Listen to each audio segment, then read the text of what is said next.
जय हिंद दोस्तों आज की इस वीडियो से हम लोग समझने वाले हैं अपना गुलाम वंश का पार्ट 2। ठीक है, ये जैसा कि आप लोग को पता है कि हम लोग का ये जो दिल्ली सल्तनत का इतिहास चल रहा है, जिसमें कि हम लोग 5 डायनेस्टीज को पढ़ेंगे। ठीक है, उसमें से हम लोग पहली डायनेस्टी जो है वो स्लेव डायनेस्टी है, गुलाम वंश है, तो उसी को हम लोग पढ़ रहे हैं। ठीक है, और इसके पहले वाले वीडियो में हम लोगों ने कुतुबुद्दीन ऐबक के बारे में जाना था कि वो कैसे एक गुलाम शासक बन जाता है।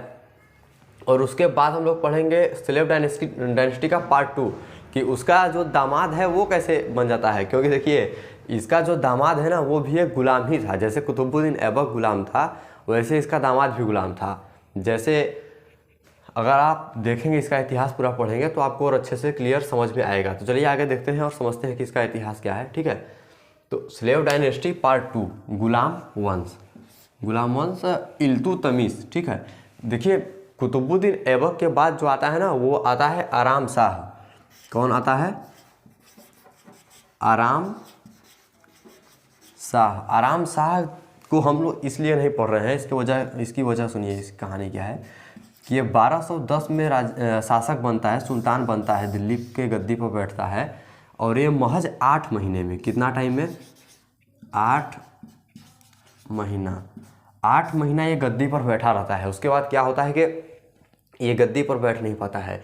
अब इसके पीछे की वजह समझिए कि ये गद्दी पर क्यों नहीं बैठ पाता है। 8 महीने में क्यों इसको गद्दी से उतार करके इल्तुतमिश खुद गद्दी पर बैठ जाता है। तो दोस्तों ये जो था ना आराम शाह, ये काफ़ी वीक रूलर था। ठीक है, ये काफ़ी कमज़ोर शासक सिद्ध हुआ।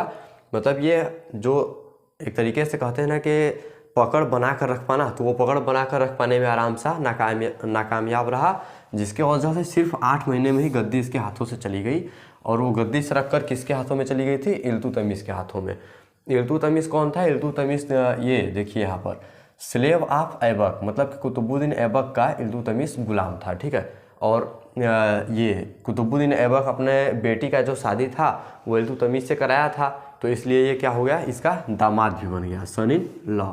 ठीक, सन इन लॉ भी बन गया। अब देखिए जो इसके बारे में इम्पोर्टेंट चीज़ है ना, इसमें कुछ खास इम्पोर्टेंट है ही नहीं। इसमें जो पढ़ने लायक है सिर्फ ये है कि इल्तुतमिश 1210 में राजा बनता है, मतलब सुल्तान बनता है, और 1236 तक गद्दी पर बैठता है। ठीक है, और इसके बाद इसका बेटा, जैसे कि ये 8 महीने में फेल हो गया ना, वैसे ही इसका बेटा आएगा इल्तुतमिश का, वो भी महज 7 से 8 महीने में ही गद्दी से उतर जाएगा। उसका नाम क्या होता है? नसीरुद्दीन। तो उसके बाद राजा कौन बनेगा, सुल्तान कौन बनेगा? इल्तुतमिश की बेटी रजिया सुल्तान। रजिया सुल्तान की दोस्तों कहानी काफ़ी इंटरेस्टिंग है, जिसको कि हम लोग काफ़ी डीप में पढ़ेंगे। ठीक है, वो वीडियो लगभग इन सब से दूना जाएगा। अगर ये सब 10 मिनट का है तो 20 मिनट का समझिए रहेगा। ठीक है, तो इल्तुतमिश के बारे में कुछ खास है नहीं, फिर भी देख लेते हैं कि इसने क्या किया था। चहलगनी का स्थापना किया था।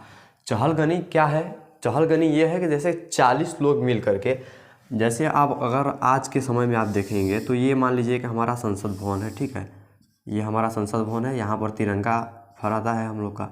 ठीक है, तिरंगा फहराता है ये हम लोग का यहाँ पर। ठीक, संसद भवन इसको मान लीजिए, यहाँ गोला गोला खम्भा सा रहता है ना। संसद भवन में आज के टाइम पे क्या होता है कि जो सांसद लोग होते हैं वो बैठते हैं। ठीक है, और जो पार्टी जीतती है वो पार्टी मिल करके अपना मंत्रिमंडल बनाती है, जिसमें गृह मंत्री रहेंगे, रक्षा मंत्री रहेंगे, रेल मंत्री रहेंगे, कई प्रकार के मंत्री होते हैं जो कि मिलकर के एक सरकार चलाते हैं। ठीक है, जैसे कि आज के टाइम में नरेंद्र मोदी जो प्रधानमंत्री हैं, तो इन्होंने अपना सरकार का गठन किया है, जिसमें कि विदेश मंत्री, गृह मंत्री, रक्षा मंत्री, कई प्रकार के मंत्री हैं। ठीक है, तो यहाँ पर हम आप लोग के लिए एक क्वेश्चन छोड़ते हैं कि इस टाइम पे हमारे देश का जो विदेश मंत्री है वो कौन है।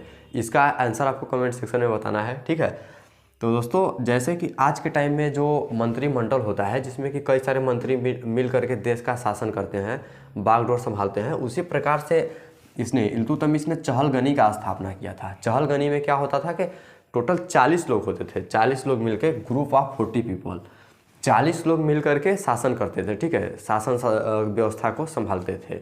और चहलगनी को ख़त्म कौन करेगा? चहलगनी को ख़त्म करेगा बलबन। ठीक है, जो कि खुद को मतलब कि एक तरीके से कहता था कि हम मसीहा हैं, उस टाइप से वो खुद को मतलब एकदम बहुत बड़ा प्रूफ करने की कोशिश किया करता था। तो बलबन इसको चहलगनी को ख़त्म कर देगा। तो चहलगनी के बारे में हम लोग जान लिए कि चहलगनी का स्थापना किसने किया था। इस पर क्वेश्चन आता है कि चहलगनी की स्थापना किसने किया था और चहलगनी को ख़त्म किसने किया था। तो अगर स्थापना आपसे क्वेश्चन पूछता है तो आप बताएंगे कि इल्तुतमिश ने इसकी स्थापना किया था। और अगर पूछता है कि चहलगनी को ख़त्म किसने किया था, मतलब इस सिस्टम को पूरी तरीके से एकदम ख़त्म कर दिया था, तो कौन था? बलबन था। ठीक है। तो दोस्तों हाँ, एक और इसके बारे में इम्पोर्टेंट चीज़ है, किसने? कुतुब मीनार। कुतुब मीनार का जो 5 मंजिला है ना, उसमें से क्या हुआ कि ये जो कुतुबुद्दीन ऐबक था उस 2 ही मंजिला शायद बनवा पाया था, और 3 मंजिला इसने बनवाया था। किसने? इल्तुतमिश ने बनवाया था। ठीक है, कुतुब मीनार का। ठीक। और इसके बारे में खास अब इम्पोर्टेंट है नहीं पढ़ने लायक। तो दोस्तों हम लोग अब इसके अगले वाली वीडियो में या फिर इसी में जोड़ करके एक वीडियो बनाएंगे जिसमें कि हम लोग बलबन के बारे में जानेंगे, बलबन और रजिया सुल्तान।